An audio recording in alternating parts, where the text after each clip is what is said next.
बंदूक की गोलियों से भून दिया।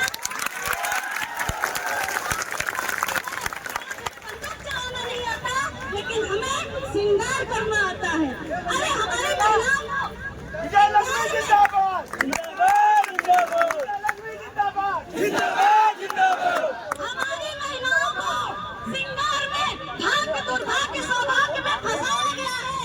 अरे जिन महिलाओं को भाग्य दुर्भाग्य सौभाग्य की राह दिखाई जाएगी, क्या वो क्रांति की राह पे चलेंगी? क्रांति की राह पे चलने के लिए आपको ये जो रास्ता बताया गया है, उस रास्ते को आपको छोड़ना होगा, उस बेड़ी को आपको तोड़ना होगा जो हमारे पैरों से लेकर मान तक भरती गई और हमें बता दिया गया कि हम तो स्त्री है, हम तो नारी है, हम तो अबला है, हम बेचारी हैं।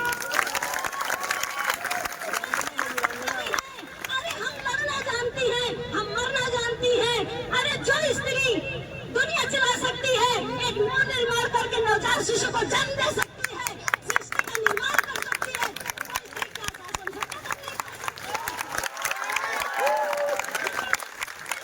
है कि हमें एहसास कराया जाता है कि तुम अबला नारी हो, तुम बिचारी हो, तुम दुखियारी हो, इसलिए तुम्हें पुरुषों के साथ की जरूरत पड़ेगी।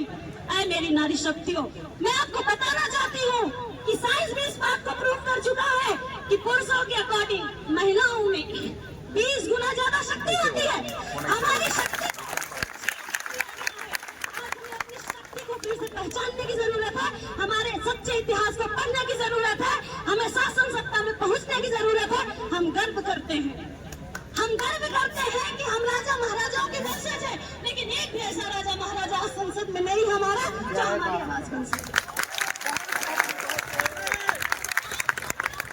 हमें समाज में ऐसे लोग पैदा करने की हमारी माता बहनाएं क्या करती हैं, अपने बच्चों को 5 साल से जब जैसे ही जवान होने लगता है, भाग्य दुर्भाग्य सौभाग्य की बातें बता के कांवड़ यात्रा पे भेज देंगी, लेकिन संविधान पढ़ने के लिए स्कूलों में नहीं भेजती।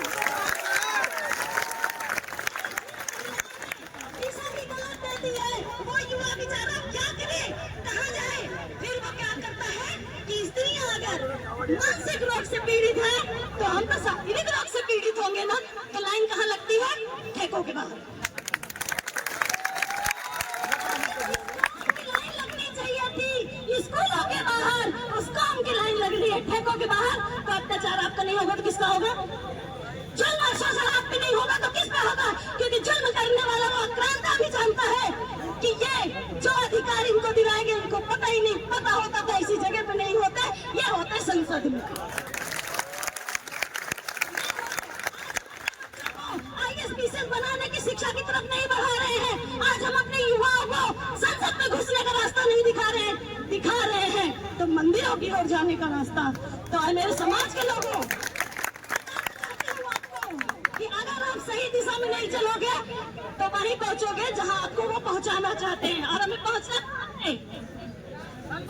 कहाँ है?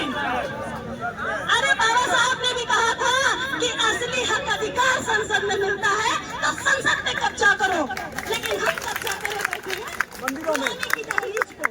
तो आज इन चीजों को हमें छोड़ना होगा।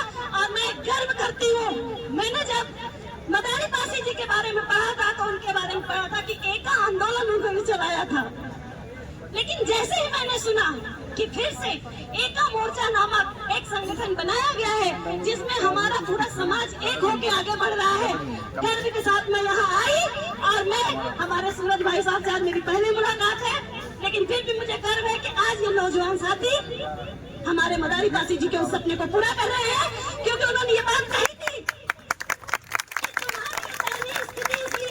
क्योंकि तुम एक नहीं हो, इसलिए हमारी ये हालत है। तो आज हम फिर से एक आंदोलन के मोर्चे पे हैं और आज इस मोर्चे में हम सम्मिलित हुए हैं।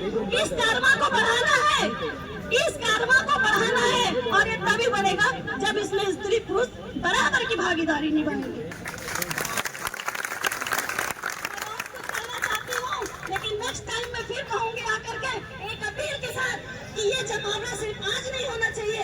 यहाँ आप कोई मनोरंजन करने नहीं आए थे, यहाँ आप आए हो देश के बात सुनने के लिए, अपने समाज के बात सुनने के लिए। आज जो हमारे पास समाज पे जुल्म हो रहा है उसकी आवाज बुलंद करने के लिए आए थे। आज योगी सरकार को आप चेतावनी आए थे इको गार्डन में कि देखो हमारे ऊपर जुल्म होगा तो हम भी लड़ना जानते हैं। अरे चलाना छोड़ा है, चलाना नहीं भूलेंगे। सिर्फ पुरुषों को ही नहीं, महिलाओं को भी कहना चाहती हूँ और हर उस पुरुष से कहना चाहती हूँ, आपके घर में, हर घर में माँ, बहन, बेटी, बीवी के रूप में एक महिला बैठी हुई है। उस महिला को जगाइए, उस महिला को बताइए कि आप भी लड़ सकती हो, क्योंकि हम जैसे वीरों को पैदा करने वाली आपको माँ हो।